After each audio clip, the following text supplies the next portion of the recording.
Good morning and welcome to this online event, The Next Normal Manufacturing.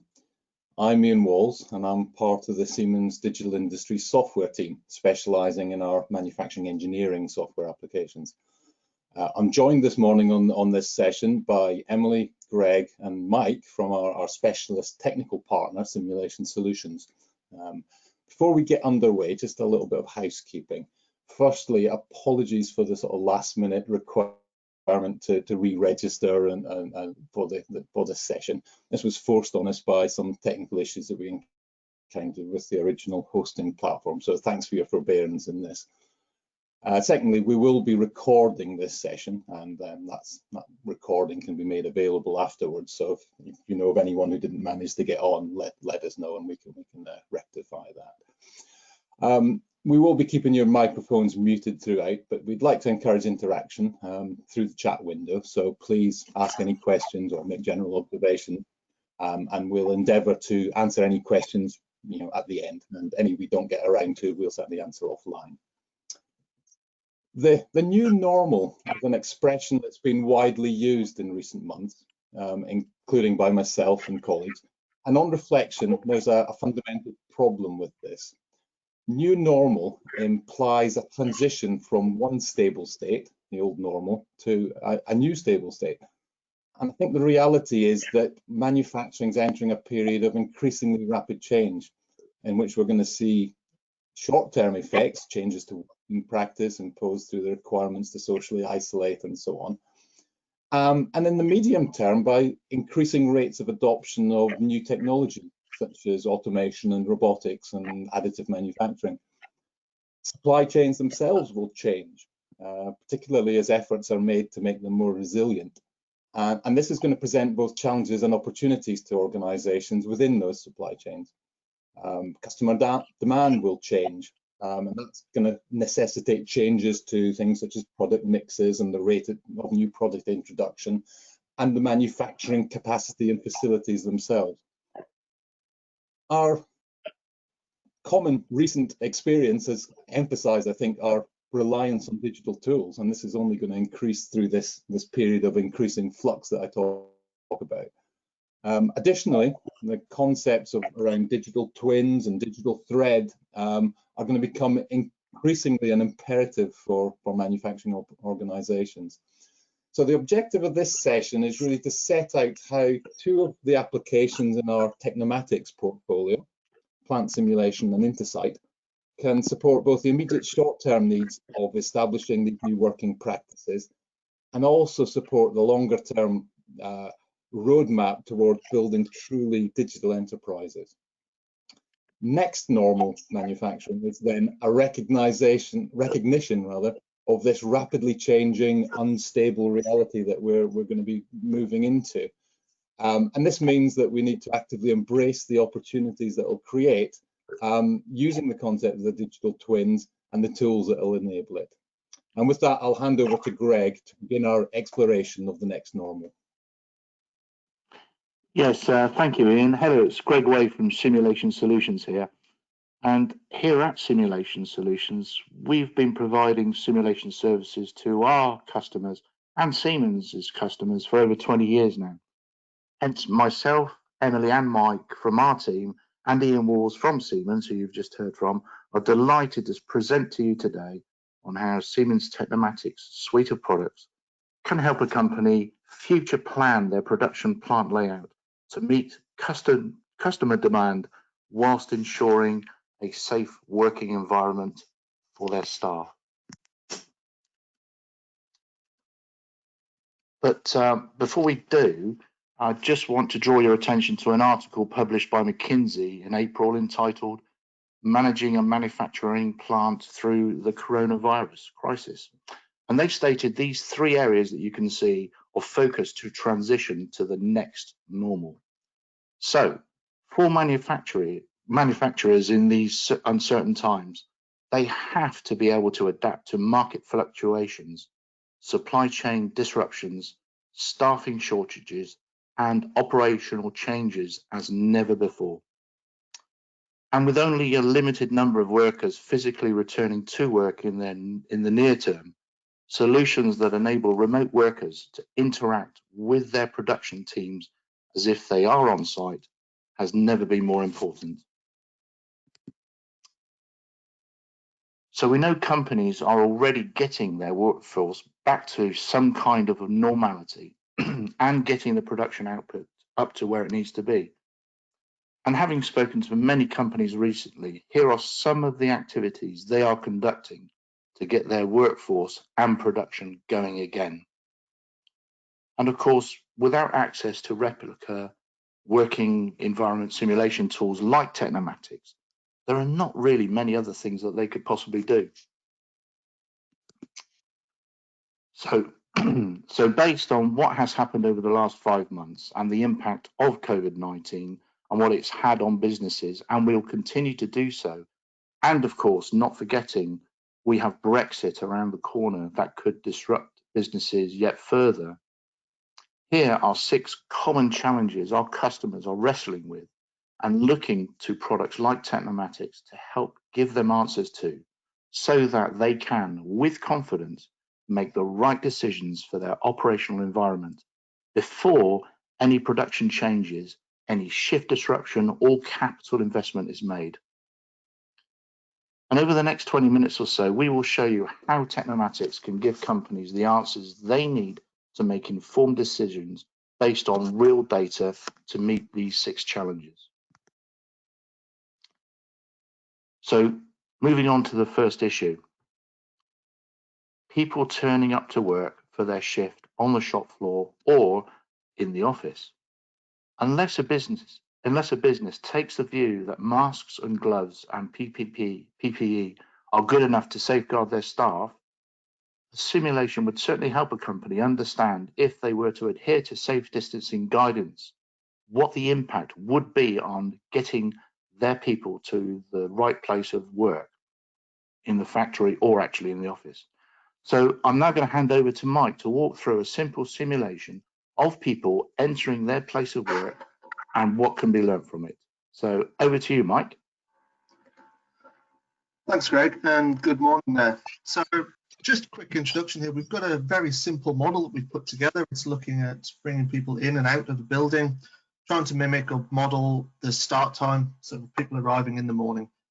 At the first instance, I'm just going to set it playing here, it's just looking at how things work at the moment without any change, without any sort of restriction or on arrival times and that sort of thing.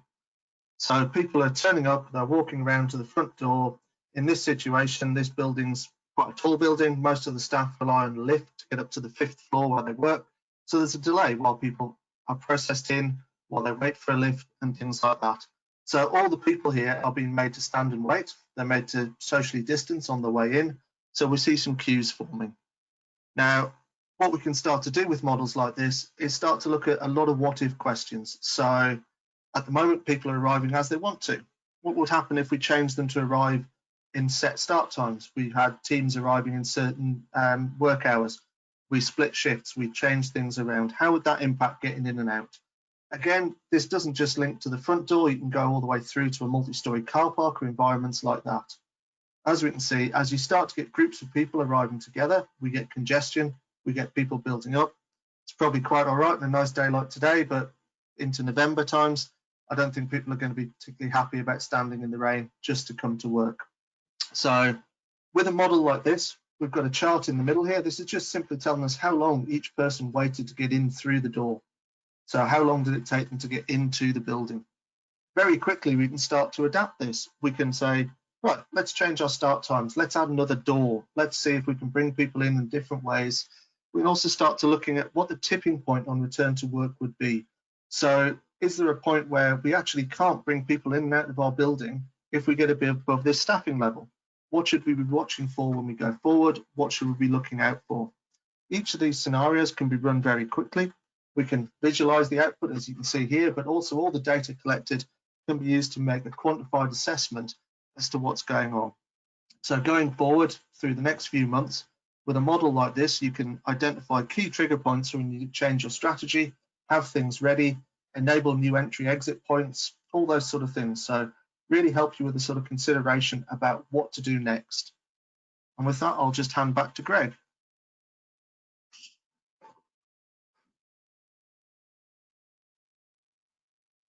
Yeah, thanks, Mike. So many decision makers in a company are now working more and more from home.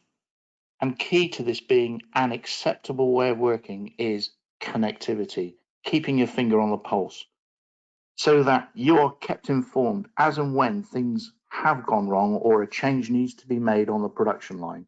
And having up-to-date production information is critical, enabling you to make the right decisions fast, even though you are not actually on site. So, Ian, can you show us how we can keep connected without actually being there using the inbuilt visualization tool sets that we have in Tecnomatix? Yeah, thanks, Greg. Yeah, so we can move on. Thanks, Mike. The key to this is a product in the Tecnomatix portfolio called Intersight.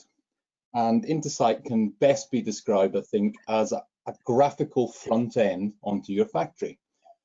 So you see in the image here that we've got a view of some 3D modeled assets within a factory, and superimposed on them are tags that link through to different types of information.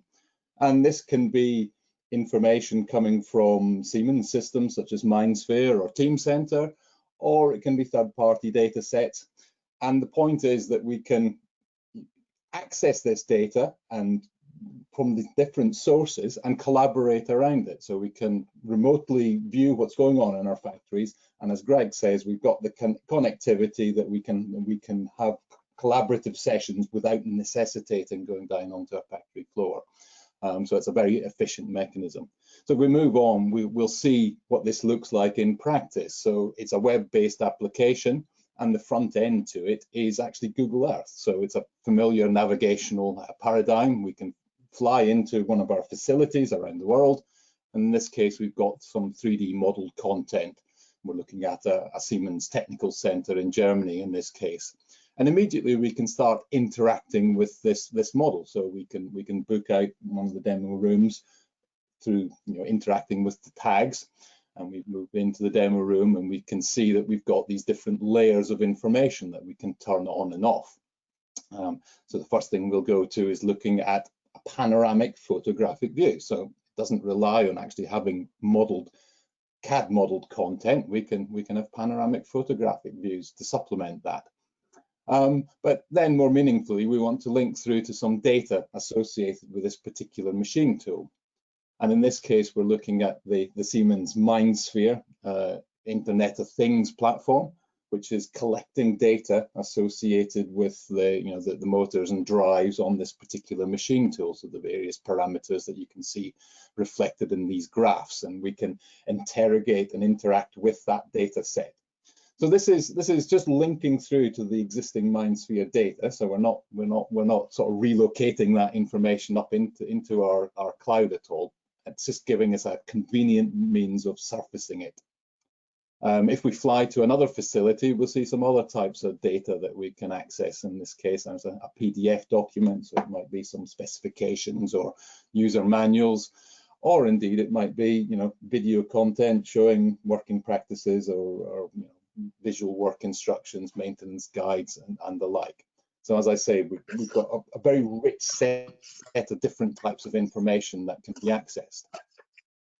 In this particular facility, you see that we don't even have any modeled content. We've just got a 2D floor plan to go by, and that's a great. We can start with that and add in models of machines as they become made available to us from suppliers, for example. So it doesn't rely on having a great infrastructure in place before you can start to realize value from this Intersight setup. The final piece we're looking at here is linking through to some more machine information, this time using applications from the Siemens machine control division. So it's gathering information about machine tools, and then finally setting up a collaborative session to interact around the information that's being surfaced. So there's many potential use cases that allow us to interact with suppliers, interact with colleagues around the globe, as you see, all without having to physically enter a factory. So that's necessarily a very short and brief overview of Intersight. It's our intention to run a longer session dedicated to Intersight in a few weeks' time. So if you keep your eyes peeled, you will see invitations for those around the various channels that we use. So I'd invite you to that. So back to you then, Greg. Yeah, thanks, Ian. So on to issue number 3. Using plant simulation model helps a company understand the true impact of implementing safe distancing rules on the shop floor, on the daily, weekly production output, and then showing what they would have to do. For example, buy more equipment, put on another shift, do overtime, and or even expand their existing factory footprint to hit their production numbers. And of course, using Tecnomatix, a company is able to validate any proposed new plant layout and consider the financial costs of any changes they were planning to make. So now Emily is going to show how a simulation of the as-is production facility, then a simulation that shows safe distancing rules applied to the same as-is simulation model and the impact on the production output. So over to you, Emily. Thanks, Greg. In this example, at the top left, there are parts coming into the production area and then moving along the conveyors, which are illustrated in black. They then move on to various work cells, which are shown here by the red etching. Finally, they move to the right-hand side where the products are being finished and transported out of the factory. Can I just interrupt you a second, Emily? Just apologies, we're just having a small problem with this video. I'm just going to go backwards and start up here. There we go.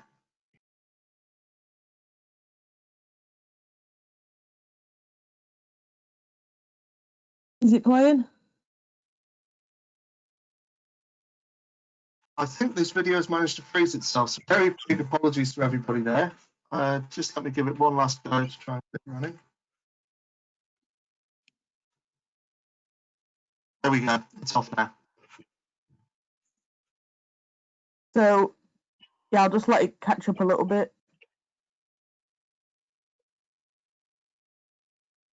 Black dots when they're moving from one area to another, and there's orange and green circles depending on their skill set when they're at their workstations. What we want this simulation to tell us is where the safe work distance is being compromised. And this is represented by the green line. You can see the hot traffic areas are illustrated by a thicker green line. This can easily be added on to current models to give a higher level insight of the problem areas. And then just have to wait a little bit for the video. It changes to another video in a second, but it's going to be a bit now.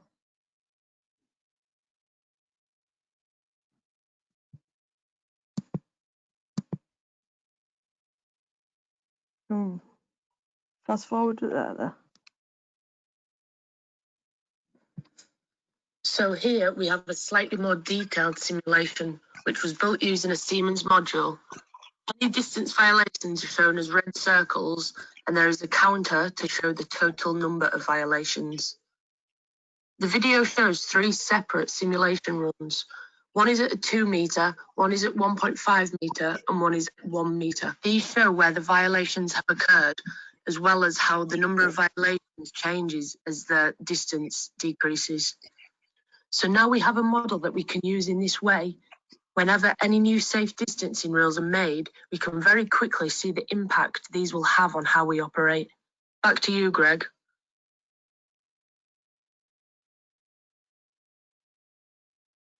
Yeah, thanks, Emily. So on to cleaning, issue number 4. Cross-contamination is something many of our customers have highlighted as a real concern, and not just in the food processing industry, as we have all recently read about that's happened in Wales, which caused factories to be shut down. Many companies have introduced new cleaning regimes, but have not realized the impact on the overall production output until they are actually up and running, which is too late and not ideal for any business.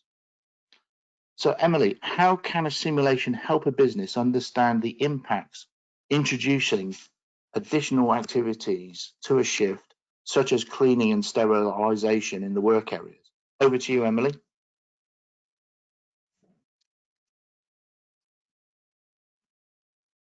You might be on mute.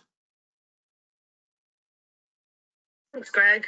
So, thinking about the of introducing additional cleaning could be huge on a business. Some things you can do to limit the disruption in your facility is to consider putting in work cell buffers so that areas or work cells that need more cleaning than others can be taken offline to be cleaned without impacting your overall production output, as the buffer of the product that you have implemented will cover the downtime of the particular work cell. Another thing to consider is, what is the best and least disruptive way of making sure all the areas of the factory are safe during a shift? This could mean introducing a cleaning team into the working areas that are still operational, which would avoid disturbing the production line activities. However, it does mean potentially more risk in terms of more people in the same area. Going back to our last issue on safe distancing, if we were to introduce cleaning teams in these work areas, the green lines would be thicker.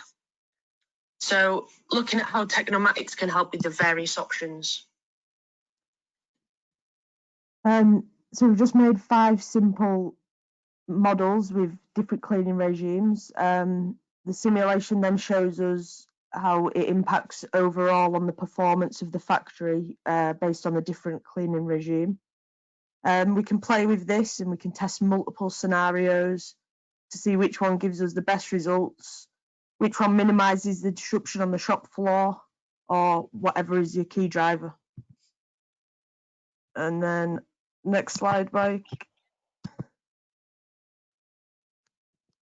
So after an analysis of the impact of the proposed changes, we can start to see, how do we mitigate the impacts of the additional cleaning and safeguarding workers to meet current distancing guidelines and our production efficiency? We can evaluate if running different areas on staggered shift patterns improves throughput. We could also run a study to see if we should zone workers to specific lines. We could see if we need to increase the buffer capacity in order to decouple areas and keep others running smoothly. And because of the nature of the simulation, we can take into account all of these considerations in one study, or we could do them separately. On to the next point, Greg. Yeah, thanks, Emily. So issue number 5, having a digital twin or replica of your existing production environment opens up so many opportunities for a company. You can use simulation to improve efficiencies, eradicate bottlenecks, cut down production cycle times, and increase output. We all know this, and that's, what the technology does. But it can also help you quantify if an order was placed by a customer. Do you have free capacity to meet the number of units required in the time frame stipulated by that customer? Also, being able to demonstrate to that potential customer their order being produced virtually within your existing production run could be a key differentiator against your competition and give that potential customer additional confidence to place an order with you. So, Mike, over to you to show how we can do this. Thanks, Greg. And just to follow on from what Greg said there, the last few slides have been talking about changes we've made, and all these changes potentially can have a negative effect on our flexibility or our throughputs or what we can and can't do. So understanding exactly what your plant can do, what you can produce and how you can produce it is key to going out and winning that new business and keeping our existing customers happy. So just to move on, again, we're going back to our very straightforward model. It's a great demo that we use a lot. Very simply, we can look at the product that's flowing through. We can quite quickly start to split this up. We can identify different customers, different order numbers, different batch quantities. Visually, we can just make the boxes a different color as they flow through. So visually, you've got a very quick representation of what's going on in the factory, where things are flowing, where the problems might be. In addition to sort of simply changing the color or making things visually a lot more easy to spot, we can now track that data. Again, a few lines of extra code or a few bits of extra information put in, and we can make sure that we have order tracking by order, by customer, by day, by week, by hour. We can get all that sort of information together. As soon as we start to have that to hand, we can then start to compare that to our business as usual case. We can see what's impacting what's going to happen, and we can decide whether we think we can accommodate extra orders or it's going to cause us problems. Straightforwardly, that's output simply as a version of the plan versus what we delivered. If we aim to deliver this, but we only delivered that, what went wrong? What was the problem? Was it the new order that came in here that caused us problems? Was it the existing changes we've made to our facility? Do things work as we expected them, or do they not? So taking extra depth results we can put in to go into a customer order level of reporting, we can start and compare that to the usual plant statistics of equipment utilization, buffer statistics, shortages and outages, shared resources being overused and things like that. We start to be able to determine if these orders are a problem and if not. If these are not, that's the point where we can package this simulation up, make a nice visual presentation, and take it to a customer as part of a sales pitch or part of a confirmation to say we are confident we can deliver. If you do identify issues, it gives you some time to work out how you would mitigate them and how you would rearrange your production in order to accommodate all of these things. Again, we're trying to manage the process. So many things are changing around us. We're all starting to bring them together into how do we then satisfy our customer demands. And with that, back to Greg. Yeah, thanks, Mike. So on to the last issue now. So we've had a look at how we can work with our existing machines, materials from suppliers and human resources available to us to meet customer demands whilst safeguarding our team. And now you do have a digital twin of your production environment. The opportunities are endless for you to explore the potential impact new production equipment could have on your production line. This could include cobots and robots, enabling you to free up skilled workers who were initially working on the production line to concentrate on other value-added activities such as improving quality or actually helping a company's or reducing a company's reliance on temporary staff. So I'll hand over to Mike now to show you why companies are now looking to automate their production lines, going from a people-centric to a process-centric automated production environment, and how Tecnomatix can help them do that. Over to you, Mike. Okay, thanks. We've got a couple of examples I'm going to share here. One is around trying to automate the process through robotics, and there's about trying to automate a transport system. So replacing these two guys, clearly a health and safety nightmare with our box carrying with an AGV system. In a model, in a plant simulation model, we can do some really quick and easy things. We can look at an area that's a problem, we can see a bottleneck, we can turn that problem on its head and say, well, if we want a solution that's going to fix these problems, what parameters does it need to work to? How fast does it need to work? How reliable does it need to be? What capacity does it need to have? What space does it require? What space can we give it? So we can start to spec what might be a solution to that. So in the first example, we're just going to move on and look at what would happen if we say we've got an assembly station. There's already too many people in this area. There's too many people interacting too closely. Our previous models have told us this, told us it's a risk. In this example, obviously, you can only access this workstation from either side. If it's part of a bigger line, that might be a problem. We can start and say, well, actually, we want to look at maybe putting a robot into this solution. Maybe a robot is what we need to do. This is an additional tool called Process Simulate. Now, what this allows us to do is to say, well, let's look at the task we want to perform. In this case, this task is fixing this piece of equipment into a laptop assembly. Now, we know the task, we can analyze that. We can then determine if there are robotic solutions, a cobot or a robot or something like that, that will enable us to do that job.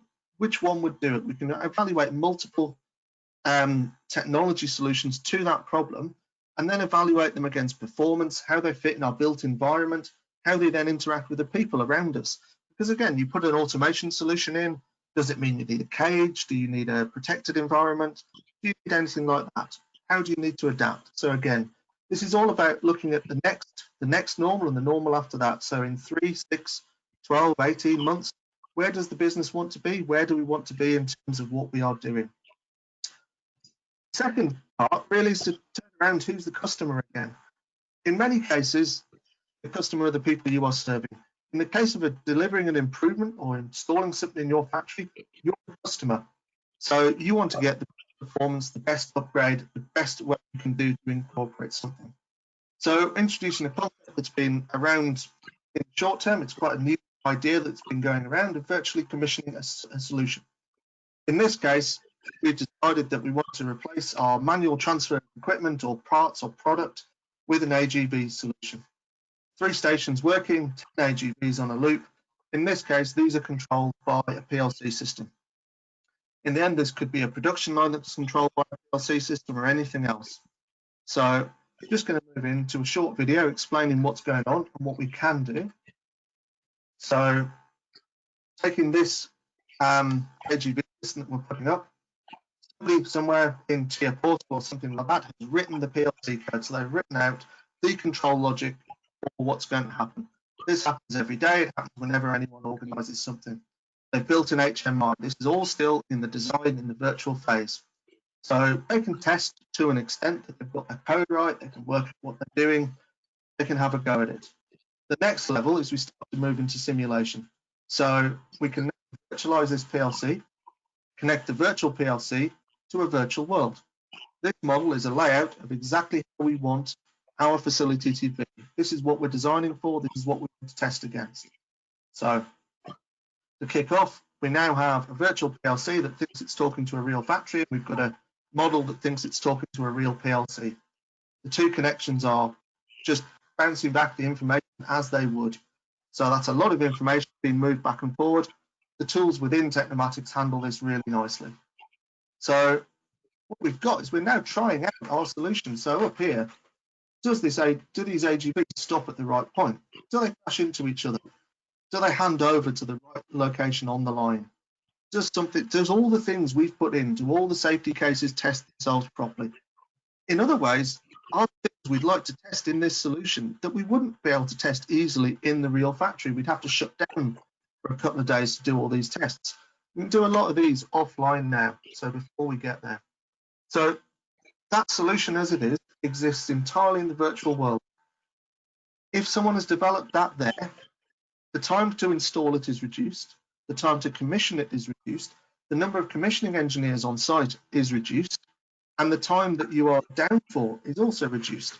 On top of that, you are more certain that you're going to get something that works first time. You've tried all the eventualities out, and you've moved things forward. So really, there's just to sort of wrap up, there's a lot of tools here that are there to help us all out. And I should hand back to Greg for a bit more of a summary.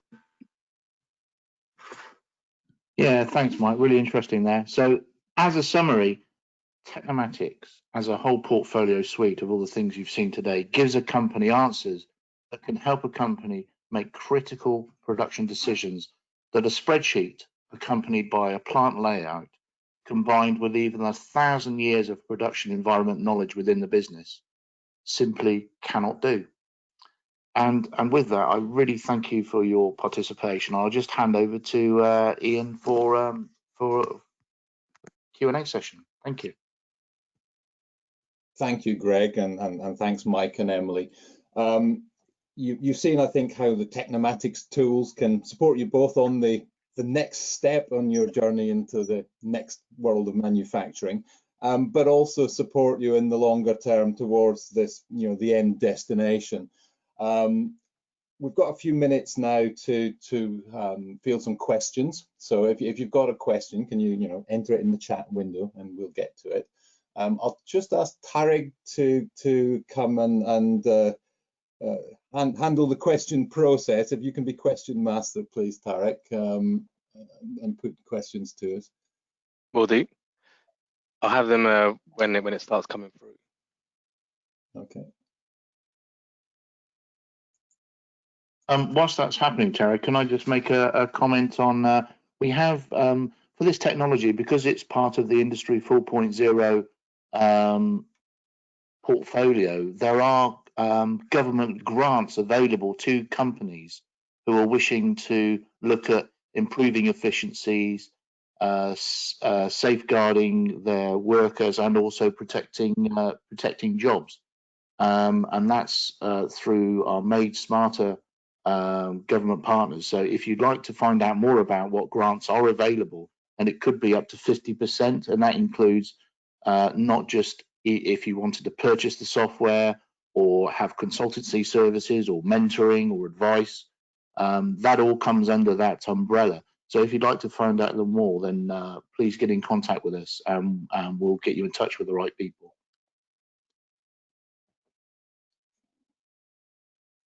Back to you, Tarek. Sorry, that was me done.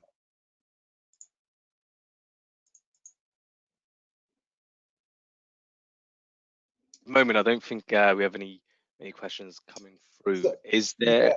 Yeah, I think there was one I noticed, I think, Tarek, about the question of data security with Intersight being a cloud-based application, I guess, is the nub of the question. And yes, I mean, I think the same considerations would apply to Intersight as to any cloud-based application, but the security processes and protocols that are in place around that now satisfy most people's security requirements. And I think it's probably just worth adding that in actual fact, the only information that you're putting into the Intersight cloud is actually the factory infrastructure piece, the CAD model or the panoramic images. The data sets that we link to are they're maintained wherever they're maintained currently. Some might be in cloud-based systems such as MindSphere, others might be on-premise databases and the like. So those don't move. So we're simply linking to that information. So I think the question of data security we can address, and we're very happy to have one-on-one discussions with anybody and drill into that in more detail if you've got specific concerns. That's it. I think another question here: are these tools available as project supporters, or does the client need to own all this technology first? Mike, do you want to pick up on that one? Yeah, sure. It can work both ways. We are Simulation Solutions. We're here to support people through projects that they want to do. So whether that be a one-off or an existing relationship, we can also deliver the tools and the software and the training and the expertise and mentoring to get people up to speed with what they're doing. So it's a bit of both. In the reality of it all, projects tend to be either a sort of single delivery of an objective or a long-term relationship where we're developing multiple models or training people in your business to do that. Again, every company is different. Every company has different expertise, and especially at the moment, we really understand that the difference between the make-buy equation is really fluctuating quite a lot. So we will work with whichever way the company feels is best and whichever way delivers the best results to them. Thanks for that, Mike. Do we have any more questions come through? I've just got one come through now, actually. How easy is this to create if it's your first time using simulation as a company? I'll perhaps take an initial stab at that one. In terms of the interfaces to the tools, it's a graphical build of a simulation model, so it's very accessible and easy to get started. I think what's you need to bring to the table is some sort of clear vision as to what you're trying to achieve, and therefore what the minimum model that achieves that is. Don't build in complexity for the sake of building in complexity. And if you do that, you can very quickly get to valuable results out of simulation tools. And it can grow with you. You can develop models and layer in additional capabilities and capacities into those models as you go. So it's not this this daunting cliff face that you've got to climb on day one. You can build up to the sort of the more complex functions on an easier path. That would be my take on that. Just to add there, thanks for that. I've been working in this field for the best part of 20 years and met all sorts of people along the way, from experienced academic trained simulation people through to engineers, control system engineers, and everyone in between, even just down to improvements people and things like that. In general, people are able to pick it up if you have the right thought process. Most people start again with a simple model. We try and aid that by saying, if there are bits you can't do, as a mentoring, as a support package, we can do some of the complicated stuff with you, do it as an extra piece of training and get you up to speed. So yeah, the barrier to entry is low. Everyone has to start somewhere. And the majority of our customers, it's the first time they've encountered simulation. So, and most of them go on to do really well, to do multiple projects. I just remember an example of a customer I did some training for and sold some software to quite a long time ago, and heard nothing from them, ran into the conference 2 years later, and they'd modeled just about everything in their factory at that point. They just got stuck in, they got going, they worked at it, and they had really good results, and they just sort of went from strength. So really, there's no massive barrier to it. Just have a couple of questions coming through on timing, on implementation timelines. With many companies returning to work now, what is the timeline to implement these processes? Is it best to have a consultation first to assess what is required? I'll just jump in there to say, certainly, the first and most important thing is to define what you're trying to answer, what your questions are, what you're trying to deliver. So yeah, an online consultation or a call or a share, or if needed, a meeting, we can go through and sort of work out what you need, what's important to you, and what the best path to deliver that would be. Again, once you have the ideas, then we can set you going with the idea of what data you would require, what information you need to gather, and the people who would need to be involved in that process. So we'll start it with a conversation and we'll go from there. Can I also add in there, we've got some customers who naturally have current site restrictions, and we're sort of mid-project and they've identified some other issues. And what they've done is they've videoed them and sent them through to us, so that then we can have a meaningful discussion with the information in front of us. So it's really helpful to have that capability, which again negates the need to actually go on site. Ideally, in the real world, yes, we'd love to come on site, but we're very respectful of people's site restrictions. But we can still help companies with their production issues remotely, develop a model and work with their production team and produce something that's going to help them solve their problems remotely. We can still do it. And we also provide remote training as well, and mentoring. So yeah, we're all getting used to this new distance working, but it's so far it's been working really well for us and our customers. Sorry, And of course, if your customers had Intersight, that whole process would have been a whole lot easier as well, wouldn't it, Greg? So in terms of the collaboration.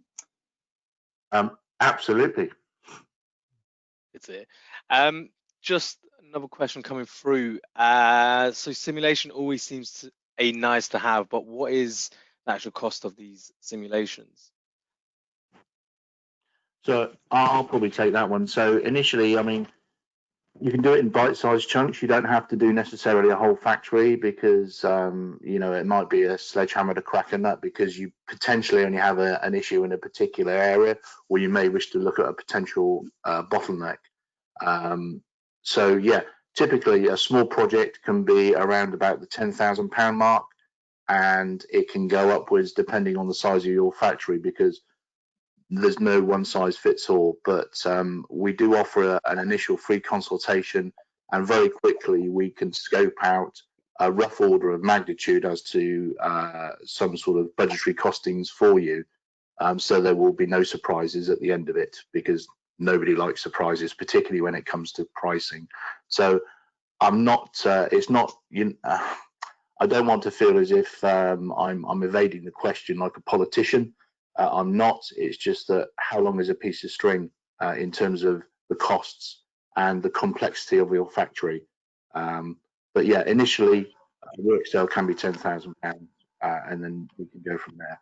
If you'd like to have a more meaningful discussion, please get in contact. Yeah, Mike, you were going to say something.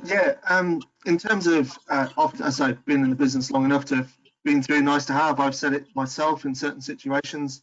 Again, that's what the initial chat is about. We look at what value that can be delivered. Also, sometimes we have to have the honest conversation with ourselves about what is the cost of not getting this right? What is the cost of not implementing the right solution? Whether that be we need to re-engineer an area, retrofit something else, or things that we would have picked up in simulation.